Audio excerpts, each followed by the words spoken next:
What's up, Broncos fans? Hope y'all are having a good weekend. As always, I'm your host, Sam Brown, here on the Broncos Breakdown by Chat Sports. And today we're diving into your mailbag questions from our community page here at the Broncos Breakdown. Got 5 questions. We're going to go top to bottom, answer them all for you. And we're starting today with Ray Long getting the first word in. He used hashtag Broncos and asked, best safety options if they don't bring back Kareem Jackson.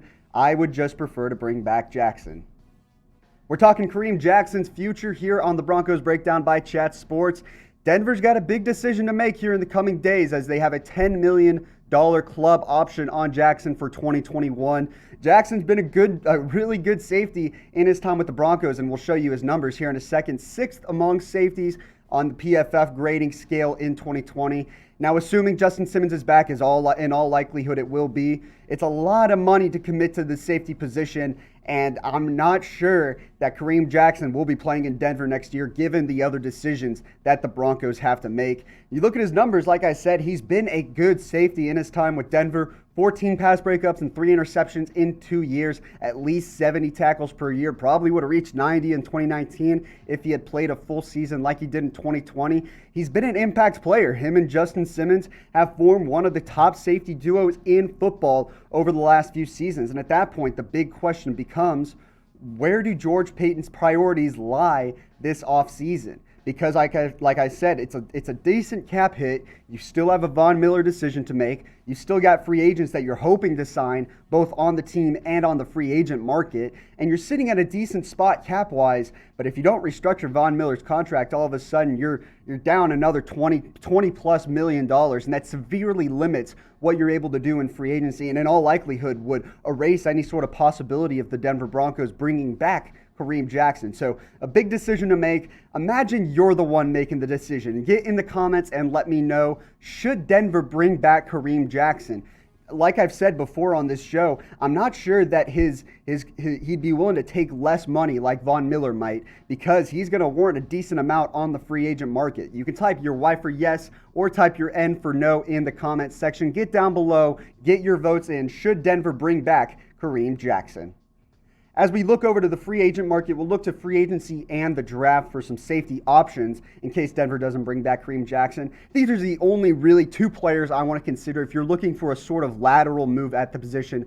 Keanu Neal and John Johnson, both 25 years old, both entering their prime years. Keanu Neal, a little more injury issues than John Johnson has had, but both have showed that when they can see the field and when they're healthy, they can be impact players in the National Football League, both at least 100 tackles on the season. Keanu Neal, more of the guy in run support, more of a penetrator, whereas John Johnson better in coverage than Keanu Neal is. Now let's look to the draft now, and I've showed you these 5 names before, but we'll run through them one more time. Javon Merrick, I think best safety in this class, but fits more as a free safety, so unlikely for Denver.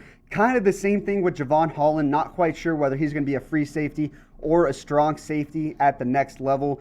2 names to strongly consider, in my opinion, at their second round pick at number 40 overall. Hamza Nasir-Dean and Richie Grant, Florida State and UCF. Both guys would fit in well at strong safety, and I think could probably start day one for Denver if Kareem Jackson isn't back. And then Andre Cisco out of Syracuse, another kind of free safety, more of a boom or bust prospect. If you wanted to go for a value pick that you're hoping maybe explodes at the position, I think Andre Cisco would be your guy. But nonetheless, big decision coming up for Kareem Jackson. They have to decide by the end of the league year on Wednesday whether to pick up his option, maybe restructure his contract, or let him test free agency. So a big decision for Denver. Like I said, get in the comments Y for yes and N for no. Should Denver bring back Kareem Jackson in 2021?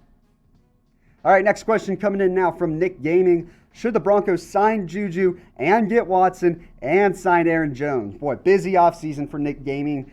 With Juju Smith-Schuster, why? I mean, he'd probably slot in as a 1B with Courtland Sutton, but ideally you're hoping Jerry Jeudy turns into that. So I think you walk into 2021 with Courtland Sutton as your 1, Jerry Jeudy as your wide receiver 2, and ideally they become kind of like Antonio Brown and Juju were in Pittsburgh of a 1A, 1B receiver. I think that's the ceiling for these guys, and so in that regard, I don't see why you want to throw $15, $20 million at Juju in free agency. As for Aaron Jones, kind of the same thing. Aaron Jones is a luxury signing, and a lot of people talk about the uncertainty around the running back position, and I'll probably dive into that a little more here in a second. Wink, wink, nudge, nudge, but the likelihood that they go out and get the top free agent running back in the market, it's pretty low. He's been a really good running back in the last few years, 30 total touchdowns in the last 2 seasons.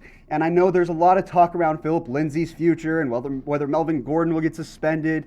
But in all likelihood, that stuff's going to happen, at least the Melvin Gordon side of things, after Aaron Jones signs. So I don't see the point in really going out and getting Aaron Jones in free agency. Again, really more of a luxury signing, and I think there are bigger needs elsewhere for the Broncos. All right, name a free agent that you want the Broncos to sign, not someone on the team. I want to hear a name out there. I heard a lot of Levante Davids before. I had options off the board, so get in the comments section. Free agency starts on Wednesday. We're going to keep you posted here, but I want to know, name one free agent that you guys think the Broncos should bring in to Denver. Next question, Jamison McDonald. Let me take a breath here.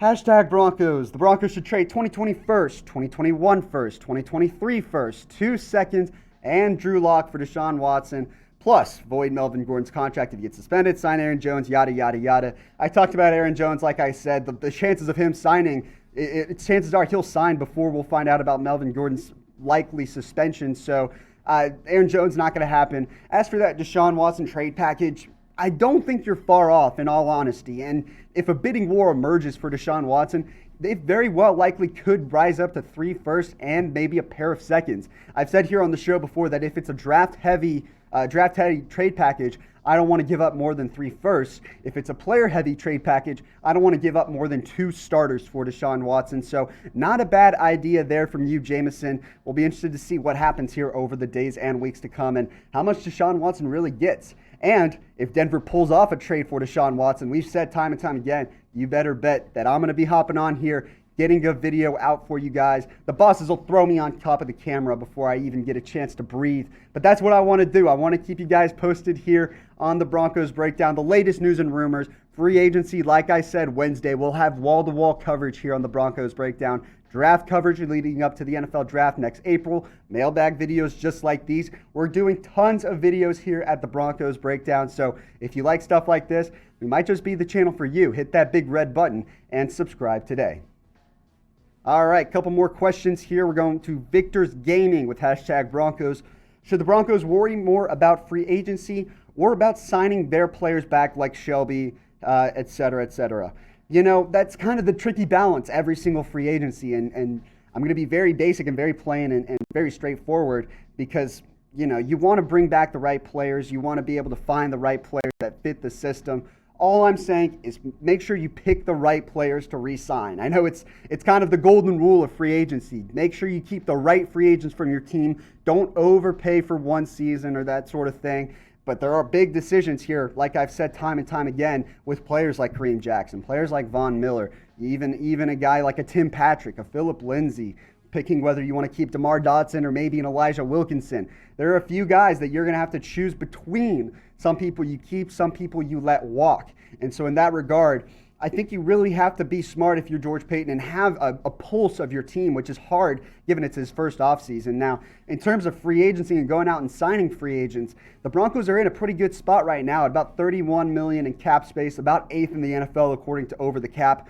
But like I've said, if you got to keep those guys in-house, Kareem Jackson, who's a better fit perhaps than a guy that you'd go out and pay more in free agency or in the draft, you have to understand where George Paton priorities lie and how that affects their plans moving forward into free agency. So in terms of priorities, I think you have to pick and choose. And I'll ask you this question right now. Pick a player that the Broncos should re-sign. I asked you a free agent that you wanted to bring in. Now give me a Bronco on the team that will hit free agency that they have to bring back. Maybe it is a Von Miller or a Kareem Jackson. Maybe it's a guy on offense like Philip Lindsay.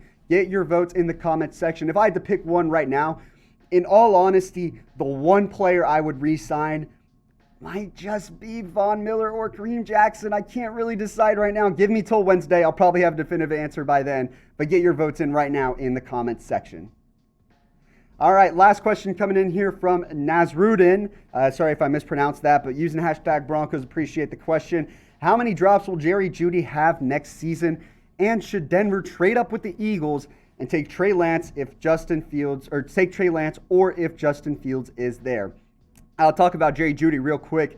You know, you'd hope he'd at least cut it in half, right? 9 drops, tied for second in the league in 2021. Yes, he showed some flashes, but he said himself he could be more consistent, and that really held him back in his rookie season. As a prediction, I'll be optimistic. You know, I'll go with 3 drops for Jerry Jeudy in 2021. I think having Courtland Sutton back is going to help him a lot, and I'm sure that's all he's been working on this offseason is getting those hands nice and strong. Now, in terms of trading up, don't trade up unless you're all in on one of these quarterbacks. They're going to be doing plenty of studying over the weeks leading up to the NFL draft. Obviously, was at Trey Lance's pro day at North Dakota State. George Payton was on Friday. So they're going to get plenty of time to examine these quarterbacks. But in my opinion, you've got other holes in the quarterback position. I think that if Drew Lock potentially is the answer, you got to stay draft defense in round 1. Maybe even trade down in the draft. We've talked about that as well here.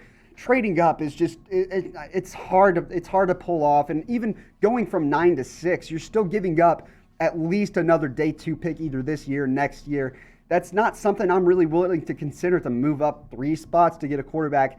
There's a chance a Trey Lance will be available at 9 as well. So I think you stay put at 9 or maybe trade down. I would not consider trading up and giving up more draft assets when you've got needs at outside linebacker, at the edge rusher. You've got needs at cornerback. You might have a need at free safety. You might have a need at running back. Who knows? You have some needs on the offensive line.